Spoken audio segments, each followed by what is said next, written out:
welcome to the Wales vlog.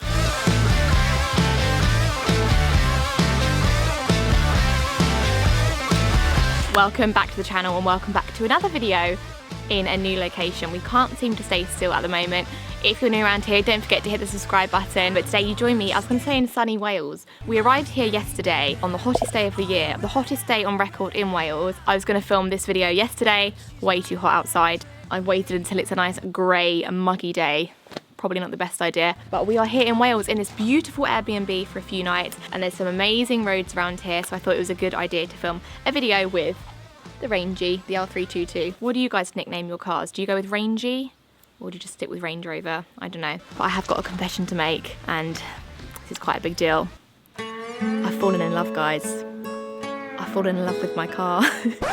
This video is going to be why the L322 is the best Range Rover in the world. I've come up with a little list of some reasons why, and we're going to enjoy the countryside in Wales together, go for some nice drives and talk through why I believe this is the best car. Not only for road trips, which I made very obvious in the France video, for everything. It ticks every single box I could possibly think of. And for those wondering about my MPG, I know that when I got in the car before France, it was shockingly low. It had crept down to 15. It's now on 22 after the run yesterday.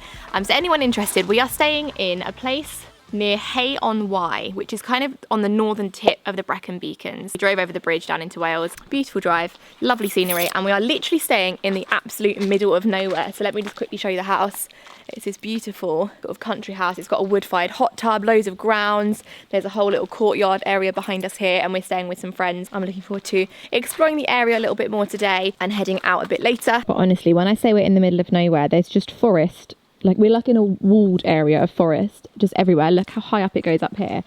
And there's just no one in sight. We haven't even got service on our phones, and it's just us here. It's so peaceful. There's a little stream running along just here. But anyway, you've not come here to see Wales. You've come here to see this. So, without further ado, let's hop in the car and head on a drive.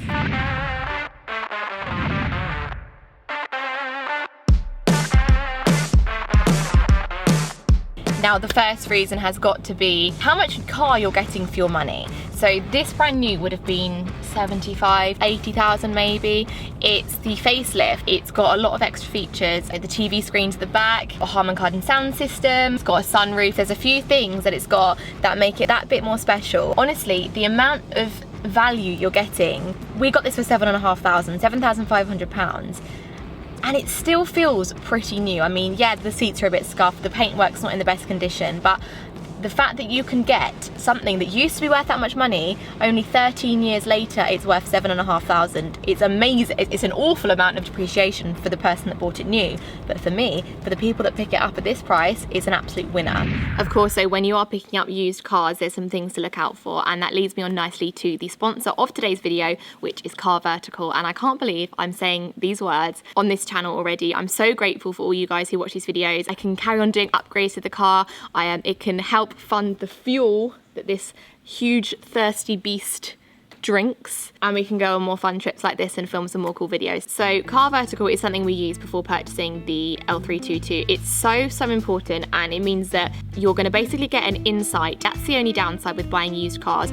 You don't know exactly what the history is until now.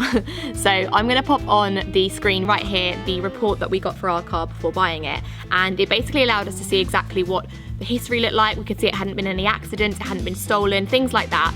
But then in some instances you get a car looking like this. Of course, it may have been completely done up and it may have gone through a body shop, had the paintwork looking beautiful again, had the panels refitted, but the chassis is probably not going to be top notch after that, and you're going to want to know that before buying this car. It's currently working in more than 25 countries. It's going to be really helpful for a lot of you watching. I know a lot of you have got your eyes on Range Rovers or L322 specifically, and that's why you watch this channel, to see what it's all about owning it. So if you found one, maybe run the checks, try it out for yourself. I'm going to leave a link below where you can use the code LUCY, nice and easy, and you can get 10% off for yourself. So without further ado, let's get on with the rest of the video. Now I'm going to tell you why this car is perfect in every situation you could possibly think of. Do you know where we're going? No. Okay. No idea. My seat's still moving into position. Memory seats, another great part. So anyway, I swear to you, you can do anything in this car. Literally anything, okay? I'm going to talk you through all the scenarios you'd want this car, and you won't need another car in your life, okay? So, little bit of off-roading as we leave. What's that? Seatbelt! Cameraman seatbelt. So we're going up this really narrow path here. Nice, it's super steep. I don't remember it being this steep when we drove in. Yes. So anyway, going on a road trip, perfect. You've got all the space you need, it's great for that. You're dropping the kids off at school, loads of room. You need to go to the airport. We dropped somebody at the airport the other day, they had all their luggage in the back. It's amazing for that. You're heading to the gym, you can get there in comfort and luxury. You're just nipping into town, you can put all your shopping bags in the back. You need to change your baby's nappy when you're out and about, pop down the tailgate, perfect. This is narrow. This might be the only time it's not ideal. I'm pretty close to scraping on both sides. Is it as narrow as I'm thinking it is? It's about, yeah, I mean, it's about nearly touching both sides, but you can see both corners. Yeah. That's what I love about it. Yeah, true. It's like a square, so you know exactly where you are. But honestly, comment below, is there any scenario you can think of where this isn't the perfect car? I can't think of it. I'm yet to find that scenario.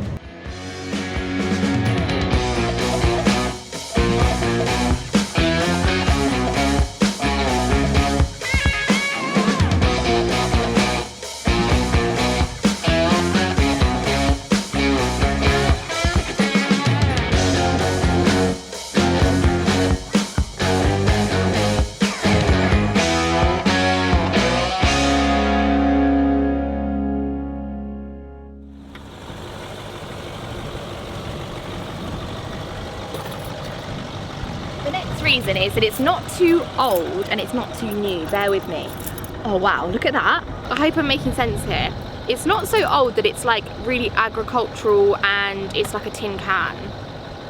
I mean, I do quite like, there's a bit of charm about that as well, but for everyday life and everyday things you need to do in driving, it's not so old that there aren't the modern day luxuries and the comforts, but equally it's not so new that it's all soft and padded and rounded and it feels like a milk float. It's like this perfect balance in between the two. It's kind of a bit tractory, a bit rural, but it's also got that lovely elegance, so you can take it around town, you can go out for dinner in it. It's like this perfect combination.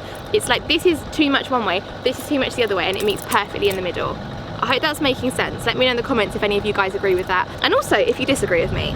Is this not the perfect Range Rover? Is this not the best Range Rover? Comment below which one you think is the best. But then the L405 loses that kind of ruggedness and also loses some of the boot space as well. Fun fact. This ticks every single box. And also, look at it. It's lovely, isn't it? Especially to get it out like in where it should be, I feel like this is its home, like in the countryside, in Wales, in the hills. We've done a bit of off-roading. The colour, I know colours obviously everyone's sort of got different tastes, but this is just the perfect colour as well for me and for this kind of setting.